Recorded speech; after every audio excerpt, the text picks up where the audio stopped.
Hello everybody, welcome back to the Nibiru channel. It is September 20th, 2016. I have some asteroid slash meteor updates for you. And we have some pretty good news. I just got off the phone with my friend Ashari over in Kuwait about 2 hours ago. And apparently they are in somewhat of celebrations. Our conversation consisted of, what in the hell's going on? And he basically told me quite a bit. But let's cover some other information quick. This is the rocket that was sent up into space by the United States government and NASA. If you take a look at the nose of this rocket, it's quite large. I believe this is the largest rocket that can carry the heaviest payload, which would be a nuclear weapon. The nuclear weapon was used to detonate and fragment this large asteroid. Now, something that I found very peculiar. If you take a look at the paint job logo on this rocket, this was supposed to be some type of exploratory rocket. I just found it odd that would be the paint job on this rocket. Kind of reminded me back in the World War II, Korean War, Vietnam, and even going back to our wars in the Middle East when the pilots would paint messages on their missiles that they were about to drop. And that logo looks like a message to me. Anyways, we definitely know that NASA does not tell us everything that they are doing. This asteroid was not reported at all. It was a very big surprise to NASA.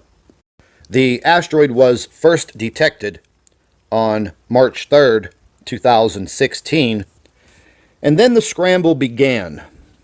The asteroid was not only detected by NASA, it was also detected by China and Russia.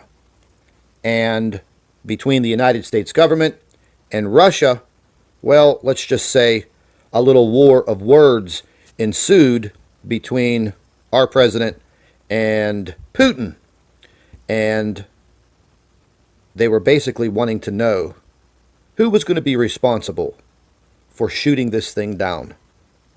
And the war of words began. At this point, NASA and the United States government scrambled to get rockets prepared. I mean, let's face it, folks. The United States government and NASA, they don't have rockets sitting on the launch pad at Cape Canaveral with nuclear warheads attached to them.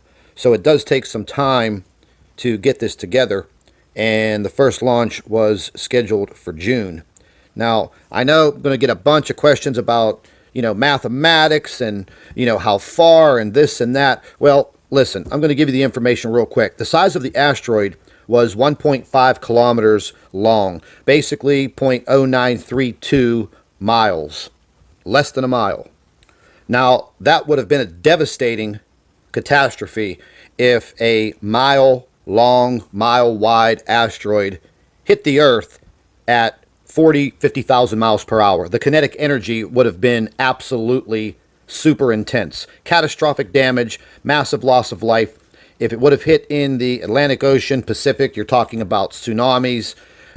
We could be, talking about all of these hypothetical situations all night long. The asteroid was detected at approximately 2 AUs away, which would be approximately 186,000 miles away. It was finally detected at a speed coming towards Earth at a little over 100,000 miles per hour. So, for all of you math nuts, if you want to put all that mathematics together, you can see that we had only a few months to get ourselves together and try to make attempts to blow this thing up. Fragment it is what they wanted to do. Now, earlier on in my report, in the beginning of the week, I had a comment that said, oh, this would take 8 years for a rocket to travel 186 million miles. Well, obviously, you're not that very good at mathematics, because if an object is traveling at you at over 100,000 miles per hour, and you are sending a rocket towards that object at approximately 40,000 or 50,000 miles per hour, well, the distance between the two is decreasing by the second. So let's kind of throw that out the door. And they figured it would take approximately 31 days to make impact. So they prepared other rockets ready to go on the pad for July, August, and then September. Now, Russia had a rocket prepared, and it was set as a backup. That was canceled. I did a report on that the other day when I did an update. So, as we are standing right now, the impacts and detonations were successful. Now, listen, guys, I know a lot of us, we don't believe in NASA, and we talk a lot of trash on them, but I want to tell you something. If, in fact, this is 100% true that NASA was able to accomplish this, you have to give them a hands up. I mean a real big thumbs up, because a mile-long asteroid hitting the Earth would have killed a lot of people. It would have caused a lot of catastrophic damage. That's an absolute fact. Now, we are going to be undergoing some meteorites coming into our atmosphere. We are already seeing them. And I had a question. And I have a friend of mine, his name's Dave. He is an air traffic controller at Pittsburgh International Airport. And what made me think of it is one of our subscribers was getting ready to take off on a plane, and the plane was held up, and they were at Kansas City, Missouri, looked up in the sky and snapped this photograph. And what do you see in the sky? You see a little fireball right there. Now, I know it's kind of hard to see. Hopefully you're watching this on a big screen, or you can, tune into this. But there's a little fireball in the sky. So it prompted me to give a call to my buddy Dave. So I got Dave on the phone, and I point blank asked him, Dave, how do you handle inbound fiery objects flying out of the sky, such as meteors, asteroids? What do you guys do with the air traffic? He said, what are you talking about? What are you talking about? Who told you that? Now, Dave's been an air traffic controller for about 20 years. He reminds me of kind of a CIA, FBI agent type of guy. He's real secure with his job, doesn't like to talk about it very much. But I told him, I said, listen, we've been seeing all these things in the media. I'm reporting on it. Other places are reporting on it. We know that something's going on in the skies. So how do you guys handle this? If there are meteors just flying through the sky at 15 to 20,000 miles an hour, well, if a small fragment hits an airliner, well, we're talking about total loss of life. And he said to me, look, he goes, we have direct information with the United States Air Force. We know everything that is coming down at this point in time. And then he got a little salty with me and told me that he didn't like the idea of me putting him on the spot about this type of information. But it's important information. And we disconnected our phone conversation. And that was that. So, folks, I guess we're going to be seeing some little fireballs in the skies for probably the next couple of days, maybe a week or more. I really couldn't tell you. But at least we're not going to get crushed by a mile-long asteroid. Thumbs up to NASA. I want to take this opportunity to give a little shout-out to BP Earthwatch. I heard that YouTube channel gave us a little bit of credit on breaking this story, and they previewed us in one of their YouTube videos. I want to just tell you guys, I absolutely love your show. I don't miss an episode. That is a fact.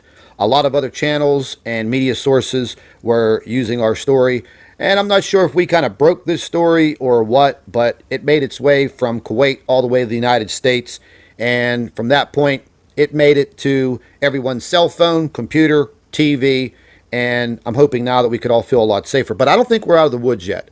But anyways, thank God this is almost over. I'd like to thank all of our Nibiru watchers out there. You guys doing a fantastic job. Love every one of you. Keep all your emails coming in. Nibiru PlanetX2016 at gmail.com. Don't forget to share our videos with your friends and family members on Facebook. And don't forget to subscribe to the Nibiru channel for all of our current updates. And like I always say, keep an eye in the sky.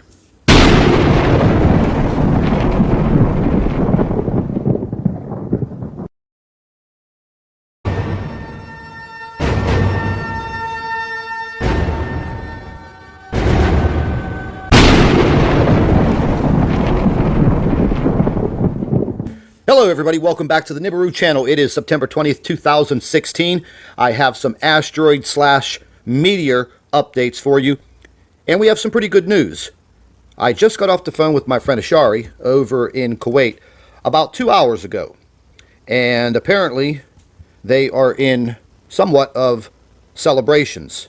Our conversation consisted of, what in the hell's going on? And he basically told me quite a bit. But let's cover some other information quick. This is the rocket that was sent up into space by the United States government and NASA. If you take a look at the nose of this rocket, it's quite large. I believe this is the largest rocket that can carry the heaviest payload, which would be a nuclear weapon. The nuclear weapon was used to detonate and fragment this large asteroid. Now, something that I found very peculiar. If you take a look at the paint job logo on this rocket, this was supposed to be some type of exploratory rocket. I just found it odd that would be the paint job